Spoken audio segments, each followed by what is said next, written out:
Magandang araw! Ako nga pala si Hartian D. Calixterio bilang parte ng aming isinasagawang pananaliksik na may pamagat na formalistikong pagsusuri sa mga pamosong awitin ng Ben and Ben. Kami ay magsasagawa ng isang instructional video tungkol sa mga tayutay na nakapaloob sa mga piling awitin ng Ben and Ben. Tandaan, ang mga tayutay na babanggitin ay mga tayutay na makikita lamang sa mga awitin ng Ben and Ben. Ito ang mga awiting sinuri. Una ay ang bibingka. Pangalawa, langyang pang-ibig. Pangatlo ay ang masyado pang maaga. Pang-apat ay ang paninindigan kita. At panghuli ay ang sampagita. Hayaan niyong simulan ng aking mga kasapi ang diskusyon. Magandang araw! Handa na ba kayong matuto? Ang una nating tatalakayin ay ang personifikasyon. Ano nga ba ang personifikasyon? Ito ay isang uri ng tayutay kung saan isinasalin ang mga katangian ng tao sa mga halaman o bagay. Ito ay tinuturing ding pagtatao, pagsasatao, pagbibigay katauhan, kung saan ang mga bagay, hayop o konsepto na walang buhay ay binibigyan ng mga katangian o kilos na karaniwang nauupo lamang sa tao. Ito ang mga halimbawa ng personifikasyon.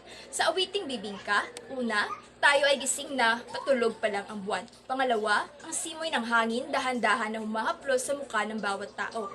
Pangatlo, nagsiawit ang mga anghel sa langit. Pang-apat, kay ganda ng harana tuwing sumasabay sa ihip ng hangin. Sa awiting paninindigan kita, una, anumang sabihin ng magulong mundo.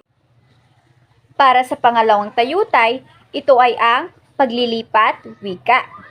Pagpapapahayag ng maglilipat sa mga bagay na walang buhay ng mga katangian na ginagamit lamang sa tao. Na ang tayutay na ito ay hindi lamang pandiwa ang nagbibigay buhay, kundi ginagamitan din ng uri. Ito ang halimbawa ng paglilipat wika sa awiting bibingka. Dahan-dahan, kumikislap ang mga ilaw ng tumatandang simbahan. Pangatlong tayutay ay ang pag-uulit. Ano nga ba ang pag-uulit? Ang pag-uulit ng tayutay ay isang uri ng tayutay na gumagamit ng pag-uulit ng mga salita, parirala o sugnay upang bigyang diin o palakasin ang isang ideya, damdamin o mensahe. At ito ay isang paraan ng pagpapalit na naglalayong magbibigay diin, emosyon o kahalagahan ng isang pahayag. Sa awiting bibingka, ang halimbawa ng pag-uulit ay ang sabi nila, ang sabi nila. At sa masyado pang maaga ay teka lang. At sa panindigan kita ay panindigan kita, panindigan kita. At sa sampagita ay makakailag na ba sa mga balang naligaw? Makakailag na ba sa mga balang naligaw? Dumako naman tayo sa pang-apat na tayutay.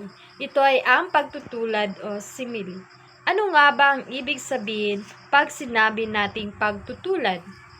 Ang pagtutulad o simile ay isang uri ng tayutay na gumagamit ng mga salitang tulad ng, parang, gaya ng, o kagaya ng upang ihambing ang dalawang magkaibang bagay.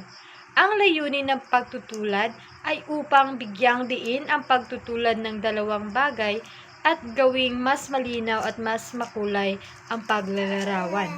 Ito ang halimbawa ng pagtutulad sa awiting bibingka. Una, parang walang katapusan ng ating kwentuhan sa awiting langyang pag-ibig. Katamis ng mga salita. Ang tayutay naman ay ang euphemismo. Alam niyo ba ang kahulugan ng euphemismo? Ang euphemismo o badyang pangpalubag loob ay ang pagpapalit ng salitang mas magandang pakinggan kaysa sa salitang masyadong matalim, bulgar o bastos na tuwirang nakapanakit ng damdamin o hindi maganda sa pandinig. Sa awiting langyang pag-ibig, ito ang halimbawa ng euphemismo. Una, at kahit sinagad ko pa, naglaho ka. Pangalawa, pinakamatamis na pagkakamali sa awiting sampaghita. Sa agos ako'y magpapatangay sa kawalan. Sunod, ang tayutay na pagtanggi. Ano naman ito? Ang tayutay na pagtanggi ay isang uri ng tayutay na kung saan ang isang tao ay nagpapahayag ng isang bagay sa pamamagitan ng pagtanggi nito. Halimbawa, sa awiting langyang pag-ibig ito ang halimbawa ng pagtanggi. Ayaw humilom ng hapdi. Ang ika-anim na tayutay ay ang pagmamalabis. Ano nga ba ito? Ang pagmamalabis ay isang uri ng tayutay na ginagamit upang palakihin o bawasan ang isang bagay na higit sa tunay nitong sukat. Ito ay isang paraan ng pagpapahayag na nagbibigay ng diin sa isang ideya o damdamin sa pamamagitan ng paggamit ng mga salita na nagpapalaki o nagbabawas sa katotohanan. Sa madaling salita, ang pagmamalabis ay isang karaniwang ginagamit na tayutay sa panitikan, lalo na sa tula at prosa. Ginagamit ito upang magbigay diin sa isang punto, magpatawa o magbigay ng mas malalim na kahulugan sa isang ideya. Ito ang halimbawa ng pagmamalabis na matatagpuan sa awit na masyado pang maaga. Diyos ko, ba't di kita malimot? Sa awiting panindigan kita, napapalibutan ng problema. Ang ikapito na tayutay ay ang pagtatanong rhetorical. Ano kaya ito? Ang tayutay na pagtatanong rhetorical ay isang uri ng tayutay kung saan nagtatanong ang nagsasalita o sumusulat, ngunit hindi inaasahan ang sagot. Ang layunin nito ay hindi upang makuha ang sagot, kundi upang bigyang diin ang isang ideya, pagpapahayag ng damdamin o magbigay ng isang argumento. Sa madaling salita, ang pagtatanong rhetorical ay isang epektibong paraan ng pagpapahayag na nagbibigay diin sa isang punto at nag-uudyok sa pag-iisip. Ito ang halimbawa ng pagtatanong rhetorical sa awiting masyado pang maaga. Bakit pa ang hirap-hirap? Sa awiting panindigan kita, ito ang tayutay na nakapaloob. Ano ba ang kailangan kong patunayan sa iyo, Sinta? Ang panghuling tayutay na matatagpuan sa mga awitin ng Ben and Ben ay ang pagtatambis. Ano naman ang kahulugan nito?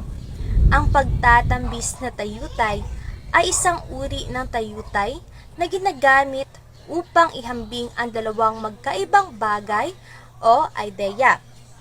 Ito ay isang paraan ng pagpapahayag na naglalayong magbigay ng mas malalim na kahulugan sa isang bagay sa pamamagitan ng paghahambing nito sa ibang bagay na may katulad na katangian.